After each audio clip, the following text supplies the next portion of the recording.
માતાજી છોડી, મારે કારણે તારે ખૂબ સહન કરવું પડશે બેટા, પણ જે થઈ ગયું એ થઈ ગયું. એમાં તો કઈ કરી શકું એમ નથી, પણ એને સરભર કરવા માટે થઈને માગ બેટા માગ, તારે જે જોઈએ તે માગ. ત્યાં તને હું હવે બંને પૂરું કરવાના પ્રયત્ન કરીશું. આ ભીમજી અદાનું તને વચન છે બેટા, માગ, તને શું જોઈએ છે માગ. જો એવું હોય ને તો હું સૌથી પહેલા એમ ઈચ્છીશ કે દીકરી એટલે રસોડું ને દીકરો એટલે દુકાનનો ગલ્લો, એ નિયમને ખારીજ કરવામાં આવે.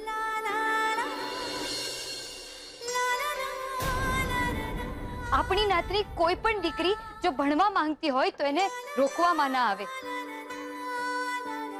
ભણવા માટે, રહેવા માટે સ્કૂલ અને હોસ્ટેલની વ્યવસ્થા કરવામાં આવે. ને એને માટે હું ભટ્ટ કલ્યાણ મંડળને મારા ટી મેળામાં જીતેલા ઇનામમાંથી 25,000 દાન આપું છું.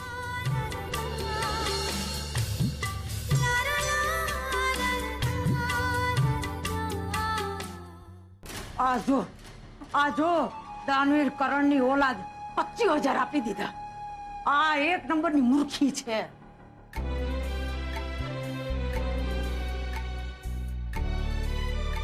લ્યો પપ્પા, આ પૈસા તમે તમારા હાથેથી આપો, કારણ કે આજે અમે ત્રણેય બહેનો જે કંઈ પણ કરી શકીએ છીએ એ ફક્ત ને ફક્ત તમારા સપોર્ટને કારણે, તમારા પ્રોત્સાહનને કારણે.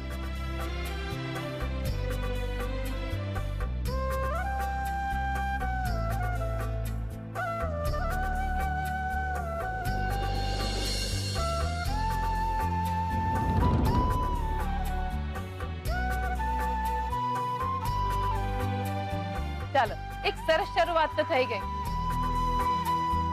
ભીમજી અદા, તમારો ખૂબ ખૂબ આભાર કે તમે ખાસ અમારી વિનંતી પર ઠીક રાજકોટ થી અહીંયા સુધી આવ્યા. એ કામ માટે બોલાવે, કામ તો કરવું પડે કે નહીં? ઓય ભીમજી, હા, ઘરનું પાટિયું કાઢી લીધું, હવે આ ઉતાર લે, જા અહીં લેવા પછી એને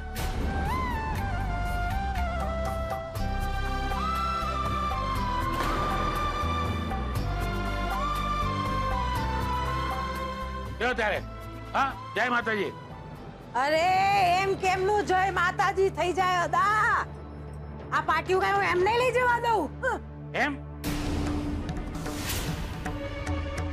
તમને બહુ વાલું છે આ પાટિયું? એ ભાઈ એક કામ કર, આ બાજુમાં જ રાઘવનું ઘર છે, ત્યાં જઈને પાટિયું માર્યા.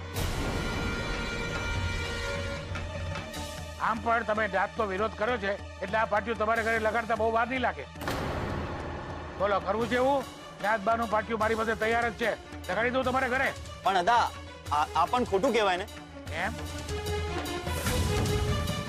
તો રાહુલ બેટા, આ ખોટું શબ્દ છે ને તારા મોઢે શોભતો નથી. તું ને તારો બાપ જે ખોટું કરો છો ને કામ, એ બધી મને ખબર છે. એટલે હોશિયારી કર્યા વગર મને જરા નીકળો ત્યાંથી, નીકળો.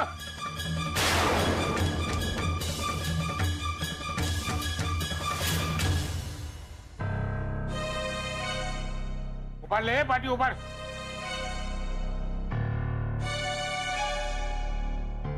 જય વાત. ના દાદા, આવી રીતે ના જવાય. 2-4 દિવસ રોકાઈ જાવ ને, અને કઈ ચા પાણી નાસ્તો. ના મીરા બહુ, આ વખતે નહીં. અત્યારે મારે અહીંથી સીધું વાપી જવાનું છે, બહુ અગત્યનું કામ છે એટલે. તો માતાજીનો પ્રસાદ તો લેવો જ પડશે. હા હા, હું લાવું.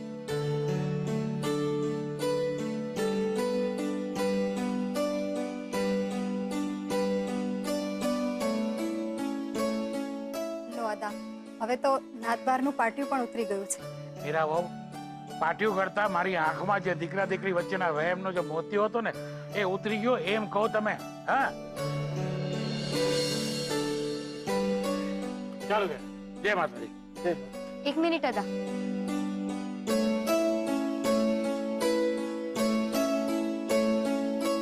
જય માતાજી અદા. જય માતાજી બેટા. વળી આખરે વળી ખરી. હા, જા બેટા, તારા અને તારા બાપના બધા જ સપના પૂરા કરે એવા મારા તને આશીર્વાદ છે. બસ આમ જ આવતા રહેજો. તું બોલાવ, હું આવતો રહીશ. હે, ચાલો ત્યારે સૌને જય માતાજી. જય જય માતાજી.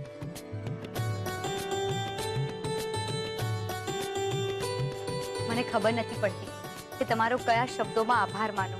તમારા હાથની ચા પીવડાવીને. આવો આવો આવો આવો. આજે તો તમને એકદમ સરસ ચા પીવડાવી દઈશ. મસાલા પીશો, રજવાડી પીશો, કઈ પીશો? તમે જે પીવડાવો હોય. આવો આવો આવો, બેસો બેસો. ગુલાબ, આવો બેસો. ચા મૂકી દેજે. હા ધીરજભાઈ, અરે આપણી વાત થઈ ને. રૂપેશ, હા હું તમને પછી ફોન કરું. અરે એવા જબરજસ્ત ન્યૂઝ લઈને આવ્યો છું કે તું ઝૂમી ઉઠીશ. શું? અરે હમણાં જ કિંજલનો ફોન હતો અને એને મને કહ્યું કે દુકાને ભીમજી હતા આવ્યા હતા. પતી ગયું. લો, તો આમાં સારા ન્યૂઝ શું હોઈ શકે? કેમ? ભીમજી હતા ફક્ત ન્યાદબારનું પાટિયું લગાવવા આવી શકે, ઉતારવા નહીં. શું વાત કરે છે દોસ્ત? તું સાચું કહે છે? અરે 101% સાચું કહું છું દોસ્ત. હમણાં જ કિંજલનો ફોન હતો અને એને મને કહ્યું કે ન્યાદબારનું પાટિયું દુકાન અને ઘર બેય જગ્યાની બહારથી ઉતરી ગયું છે અને એ પણ ભીમજી હતાની હાજરીમાં. ઓહો, ખૂબ સરસ.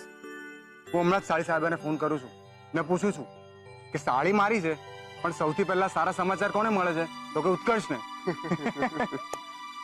બની શકે કે એક કનેક્શન એને બનાવ્યું હોય. એ રૂપેશ, તું કહે તો હું કિંજલને મારા મનની વાત હવે કહી દઉં. પાછું તને આ ભૂત વળગી. ભાઈ થોડી શાંતિ રાખને. અને તને શું લાગે છે કે પોસ્ટર પ્રકરણ પછી કિંજલ તને હવા પાડશે? હા, અરે દુકાનેથી પાછો બહાર થઈ જઈશ તું અને કિંજલ તને એની લાઈફમાંથી ગેટ આઉટ કરી નાખશે અલગ. આટલું બધું નેગેટિવ શું કામ વિચારે છે રૂપેશ? બની શકે કે એનો રિસ્પોન્સ પોઝિટિવ હોય અને જ્યાં સુધી હું મારા મનની વાત એને નહીં કહું ત્યાં સુધી મને કેમ ખબર પડશે કે એના મનમાં મારા માટે શું ફિલિંગ્સ છે? ઠીક છે, તો એ જાણવા માટે મારી પાસે એક મસ્ત ટેકનિક છે. તું બીમાર પડી જા. હે? હા સાચું કહું છું, મેં પણ એ જ કર્યું હતું. એકચ્યુઅલી મારે પણ જાણવું હતું કે સેજલના મનમાં મારા માટે શું ફિલિંગ્સ છે. અને જેવું સેજલને બીમારીની ખબર પડી ને, દોડતી આવી હતી મારા ઘરે. સતત 2 થી 3 દિવસ સુધી મારી સેવા ચાકરીમાં. બોલ, અરે મારી બાજુમાં 2-2 કલાક સુધી બેસી રહેવું, મારું ખાવાનું પીવાનું દવાનું બધું ધ્યાન રાખતી. એટલે મને પણ સમજાયું કે સેજલના મનમાં પણ મારા માટે ફિલિંગ્સ છે. હેમ? તો પછી 103 તાવ કેમ રહેશે? એ સારો રહેશે. હા, પણ હા, એક વાતનું ધ્યાન રાખજે કે થર્મોમીટર કિંજલના હાથમાં નહીં આવી જાય. નહીતર એ મારી સાળી છે, ઓળખું છે ને સારી રીતે. એક જ સેકન્ડમાં ચાની જેમ ઉકળતી થઈ જશે. ઉત્કર્ષ, ઓલ ધ બેસ્ટ. ચાલો જાઉં છું. Bye bye. 103 તાવ અને સાથે થોડી પણ ઉમેરી દઈશ. પછી કિંજલને કહીશ, હા કિંજલ 103 તાવ છે કિંજલ. હા હા ઠીક છે.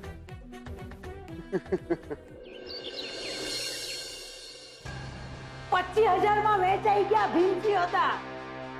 અને ઓલી કિંજલડી દાનવીર કર્ણની ઓલાદ ના જોઈ હોય તો. ના ના, ઘરમાં હાલ કુસ્તી કરે અને સદાવ્રત ખોરવા નીકળી છે. હવે જવા દો ને બા. હું જવા દઉં? કેમનું જવા દઉં? ના ના, ચોખ્ખું પરખાવી દીધું ભીમજી હદાએ કે તમારા ઘરની બહાર નાદ બારનું પાટિયું લગાવડાવી દઈશ. કા વધારાના છીએ અમે.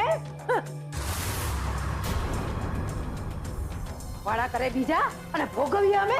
અરે રાઘવ, વા તું હોવો જોઈતો તો તું.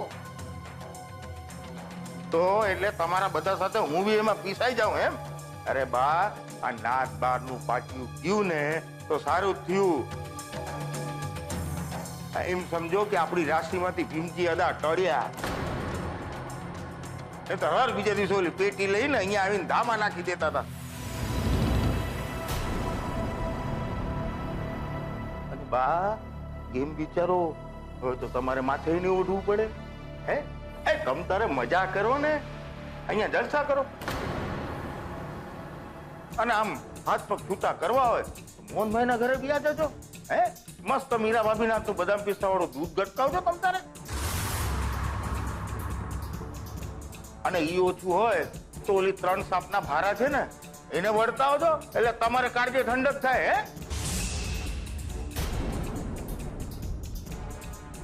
ઈ વાત સાચી હો રાઘવ, મન તો હુઈજું જ નહીં ભાઈ સાહેબ. જયવા, આવું માસુભાઈ પાસે શીખ્યો છું. જમણા હાથે દાન કરો ને તો ડાબા હાથને ખબર ના પડવી જોઈએ. તું દાનની વાત તો કરતો જ નહીં, એની જ મોકાણ છે આ બધી. જો જો જો બા, આ રાગ દ્વેષ આ બધું આપણે અંદર રાખવાનું બા. મોઢા ઉપર તો આમ મસ્ત હસતા રહેવાનું અને કોઈ આવે તો એમ કહેવાનું આવો આવો આવો, બેસો બેસો બેસો. હે એટલે આપણે કરવાનું શું? હું કઈ સમજો નહીં પપ્પા. તારે સમજવાની જરૂર પણ નથી. મારી બા બધું સમજી ગઈ નહીં બા? મોહનભાઈ ને તમારા હાથનો શીરો બહુ ભાવે છે નહીં?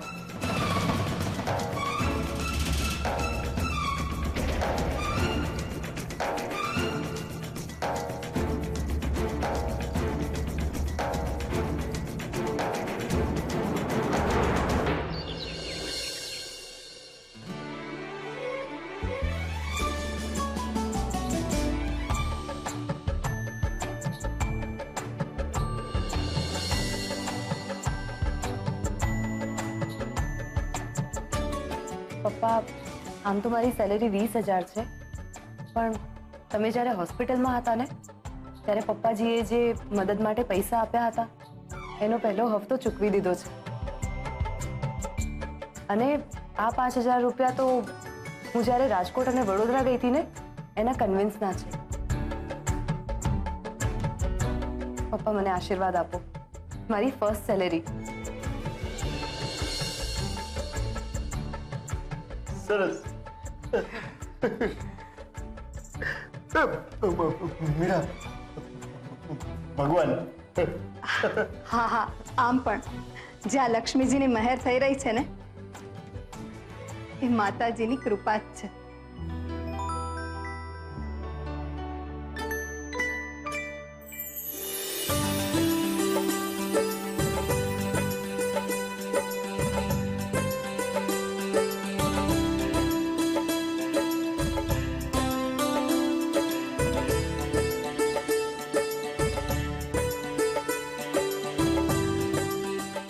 મમ્મી, પપ્પા, તમને એ વાતનું ખરાબ તો નથી લાગ્યું ને કે મેં તમને પૂછ્યા વગર ભટ્ટ કલ્યાણ મંડળમાં પૈસા આપી દીધા? અરે આવું કેમ પૂછે છે કિંજલ? ના, એટલે મને ખબર છે કે 25,000 થી આપણે હજી વીસીના 2 હપ્તા ચૂકવી શક્યા હોત ને કંઈ નહીં તો તેજના લગ્ન માટે વાપરી શક્યા હોત. પણ જ્યારે મેં અધામાં આટલો ફરક જોયો, જ્ઞાતિની દીકરીઓ માટે નવી દિશા ખુલતી જોઈ, તો મને થયું કે આપણે તો મહેનત કરીને કમાઈ લઈશું. આપણી પાસે દુકાન છે, સ્પોર્ટ્સ ક્લબની આવક છે, પણ જો આપણા પૈસામાંથી કોઈ એક છોકરી ભણીને પગભર થઈ શકતી હોય તો આપણે મદદ કરવા માટે બધું વિચારવાનું ના હોય. હા, તેમ હવે નહીં વિચારવાનું. બરાબર છે. તમે બંને ને મારી બીજલ પણ, હા, એ પ્રેક્ટિસ કરવા ગઈ છે એટલે એને ભૂલી નહીં જવાની. બસ હવે તો માતાજીને એક જ પ્રાર્થના કરીશ કે આમ ને આમ બધું ઠેકાણે પાડતા રહેજો. કિંજલબેન, કિંજલબેન. અરે અરે, શું થયું ગુલાબ? કિંજલબેન, તમે જલ્દીથી મારી સાથે ચાલો. અરે પણ વાત શું છે? હું આવું. સાહેબ, તમે હમણાં રહેવા દો. કિંજલબેન, જલ્દી ચાલો. હા પપ્પા, હું હમણાં આવી. ચલ ગુલાબ. અરે, આ ગુલાબને શું થઈ ગયું? અચાનકથી આમ દોડતો દોડતો આવ્યો અને કિંજલને ખેંચીને લઈને જતો રહ્યો. ત્યાં ફરી પાછું કોઈ આવીને દુકાને પોસ્ટર તો નહીં ચોંટાડી ગયું હોય ને?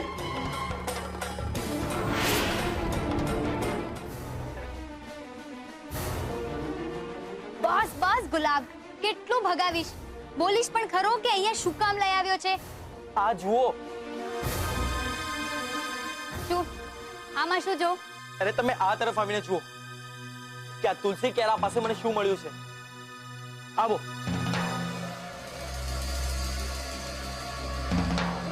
જુઓ.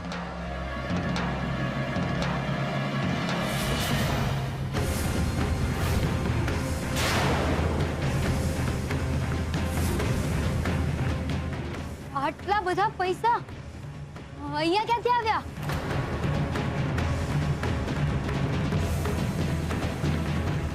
મને લાગે છે આ 5 લાખ જેટલા તો હશે જ. અરે 5 લાખ જ છે.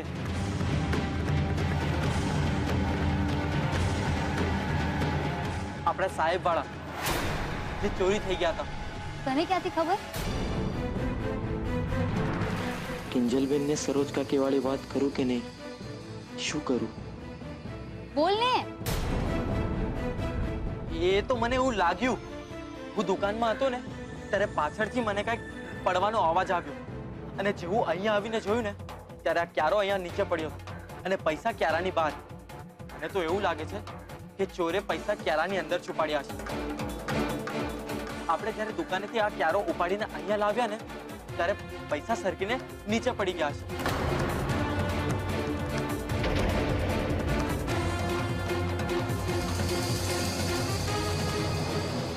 હે ભગવાન, પાછી કોઈ નવી ઉપાધિ તો નહીં આવી પડી હોય ને? ભગવાનને પૂછવા કરતા ગુલાબને જ પૂછી લેવું તું ને. 1 મિનિટ, પણ હજુ કેમ મોડું થયું છે? ગુલાબને ફોન કરીને પૂછીએ ને. હું ફોન કરું.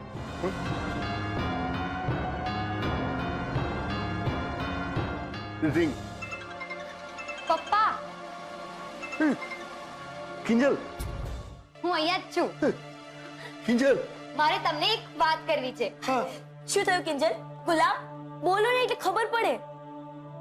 ઓલા બાબુએ પાછું કોઈ પરાક્રમ કર્યો? કિંજલ, તું કઈ બોલે તો ખબર પડે ને કે શું થયું છે. શાંત થઈ જાઓ. મારે તમને લોકોને કંઈક બતાવવું છે. આપણા 5 લાખ મળી ગયા.